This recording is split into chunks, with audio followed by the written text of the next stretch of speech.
Praise the lord. దేవుని నామన్న మీ అందరికీ వందనాలండి. ఈ క్రీస్తులోనికి మారుట అనే ఈ ఆధ్యాత్మిక కార్యక్రమానికి తిరిగి మీ అందరికీ స్వాగతం.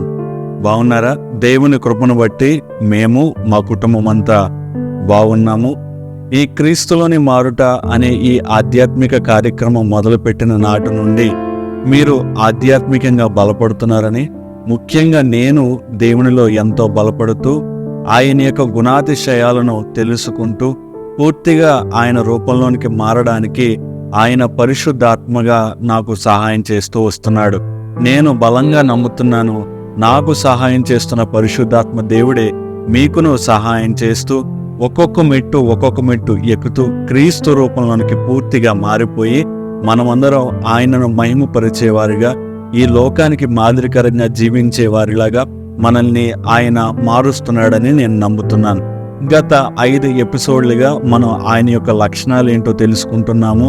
క్రీస్తులోనికి మారాలంటే ముందుగా ఆయన యొక్క లక్షణాలు ఏంటో మనం తెలుసుకోవాలని మనం ధ్యానించినట్లుగా ఆయన ప్రేమమయుడై ఉన్నాడని, సహాయం చేయుటకు సిద్ధంగా ఉన్నాడని, ఆయన తగ్గింపు స్వభావం కలవాడని, ఆయన క్షమించే దేవుడని, ఆయన సమాధానంగా ఉండే దేవుడని మనం తెలుసుకుంటూ వస్తున్నాం. ఈరోజు మనం నేర్చుకునే అంశం ఆయన యొక్క లక్షణం కాదు, కానీ ఆయన జీవితం పరిశీలన చేసినప్పుడు ఆయన జీవితం ద్వారా ఒక విషయం ఆయన చెప్పాలనుకుంటున్నాడు. అదేంటో ఈరోజు మనం నేర్చుకుందాం.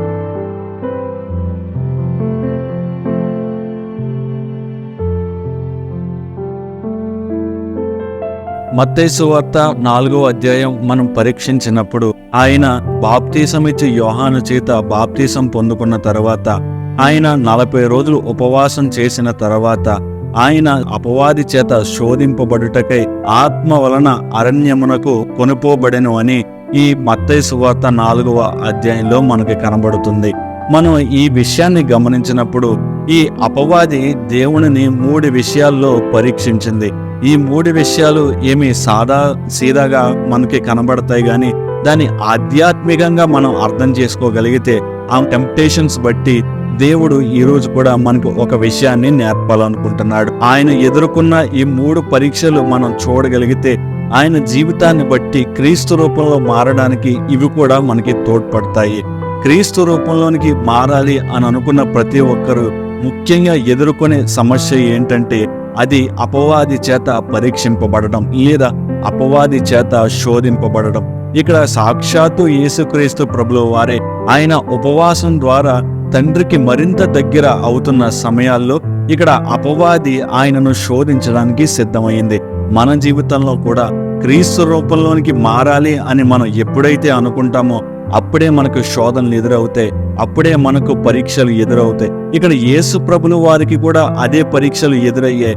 ఇప్పుడు ఆ పరీక్షలను బట్టి మనం కొన్ని విషయాలు ధ్యానం చేద్దాం. ఇక్కడ 4వ అధ్యాయం 3వ వచనం మత్తయి సువార్తలో కనిపించేది, ఆయన 40 రోజులుగా ఉపవాసం చేసి ఉన్నాడు గనుక ఆకలితో ఉన్నాడు. ఆ ఆకలి అనే బాధను ఆయన తట్టుకుంటుండగా అపవాది దాన్ని వాడుకోవాలని చూసింది.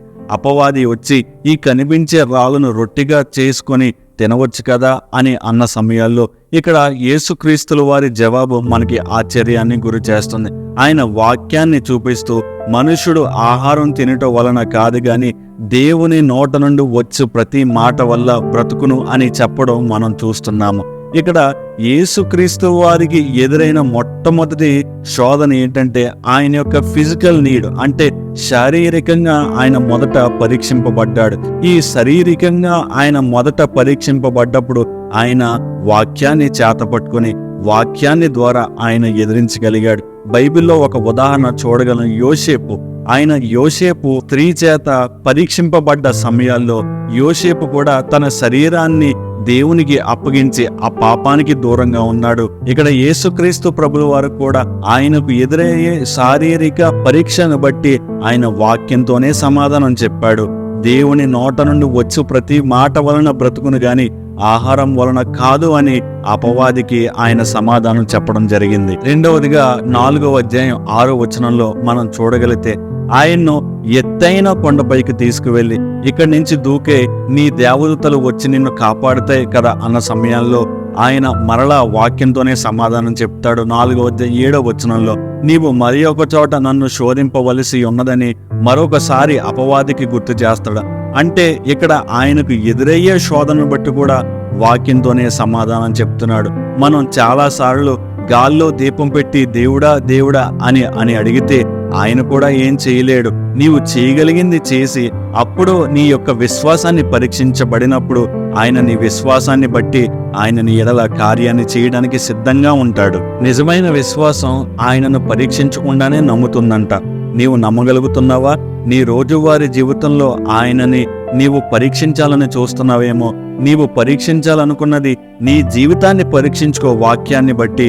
అప్పుడు ఆయన నీ విశ్వాసాన్ని బట్టి నీ ఎడల కార్యం చేస్తాడు. 3వదిగా 4వ అధ్యాయం 9వ వచనం, ఈ లోకంలో ఉన్న ఈ రాజ్యాలన్నింటినీ చూపించి నీవు నాకు మొక్కు, ఈ రాజ్యాలని నీకిస్తాను. అంటే దాని యొక్క అర్థం ఏంటంటే నీవు ఈ లోకం కోసం మరణించవలసిన అవసరం లేదు.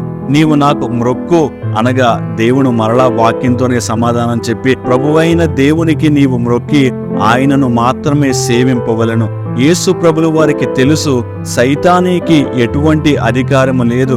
కానీ సైతానం మనల్ని భ్రమపెట్టి నీవు నా వైపు వస్తే నీకు ఇలా బలాన్ని ఇస్తాను, నీవు నా వైపు వస్తే నీకు ఆస్తి ఇస్తాను, నీవు నా వైపు వస్తే నీకు సకల ఆస్తిని కలుగజేస్తానంటాడు. గాని పూర్తి అధికారం కలవాడు యేసుక్రీస్తు ప్రభులు వారే అని ఈ వాక్యాన్ని బట్టి లేకపోతే ఈ 3వ సంఘటన బట్టి మనకు అర్థమవుతుంది. ఈ 3 పరీక్షలు మనం ఒకసారి మరలా ధ్యానం చేయగలిగితే, మొదటిగా ఆయన శారీరకంగా ఆయన పరీక్షింపబడ్డాడు. 2వదిగా విశ్వాసానికి ఆయన పరీక్షింపబడ్డాడు. 3వదిగా అడ్డదారిలో సంపాదించే దాని మీద ఆయన పరీక్షింపబడ్డాడు. కానీ ఈ 3 విషయాలలో ఆయన వాక్యంతోనే సమాధానం చెప్పాడు. మనం కూడా ప్రియ సహోదరి సహోదరులారా, క్రీస్తులోనికి మారాలి అని అనుకున్న సమయాల్లో, క్రీస్తులోని మారడానికి ప్రేమ అనే లక్షణాన్ని మనం అవలంబించుకుంటున్న సమయాల్లో, మనం క్రీస్తులోనికి మారాలి అని చెప్పి క్షమించే గుణాన్ని అవలంబించుకుంటున్న సమయాల్లో, అటువంటి సమయంలో అపవాది నిన్ను శారీరకంగా పరీక్షిస్తాడు, నీ విశ్వాసాన్ని పరీక్షిస్తాడు. 3వదిగా నీకు అడ్డదారులు చూపించి విజయాన్ని ఇవ్వడానికి పరీక్షిస్తాడు. కానీ అటువంటి సమయంలో నీవు ఈ వాక్యం చేత, ప్రార్థన చేత నీవు దాన్ని ఎదుర్కోవాలి. అలాంటప్పుడే నీకు ఆయన రూపంలో మారడానికి అవకాశం ఉంటుంది. నీ విశ్వాసం ఇంకా బలపడి నీవు పూర్తిగా ఆయన రూపంలోనికి మారిపోయి నీవు పరలోకం ఖచ్చితంగా వెళ్తావు. చిన్న ప్రార్థన. గనుడైన దేవా, నీ నామానికి వందనాలు. ఈరోజు మరలా మాతో మాట్లాడిన దేవా, నీకు వందనాలు. నీ రూపంలోనికి మారినప్పుడు మేము పరీక్షలు ఎదుర్కొంటామని మాకు అర్థమైంది ప్రభువా. ఆ పరీక్షలలో మేము వాక్యాన్ని పట్టుకొని, వాక్యాన్ని చేతపట్టుకొని, సువార్త అనే దట్టిని మేము కట్టుకొని, వాక్యం అనే ఖడ్గము చేత, ప్రార్థన అనే ఆయుధంతో మాకు ఎదురయ్యే ప్రతి పరీక్షను మేము ఎదుర్కొని ప్రభువా, మేము ముందుకు కొనసాగుటకు మీరే సహాయాన్ని దయచేయండి. యోసేపు వలె మేము శోధనను ఎదుర్కొని నాయన మేము ఉన్నత స్థాయిలో ఉండడానికి మీరు సహాయాన్ని దయచేయమని యేసునామం అడుగుచున్నాం మా పరమ తండ్రి, ఆమేన్. మీలో ఎవరైనా ముందటి ఎపిసోడ్స్ కానీ చూడకపోతే మీరు మా ఛానల్ని విజిట్ చేసి మీరు ముందట ఉన్న ఎపిసోడ్స్ అన్ని చూడగలరు. Praise the lord.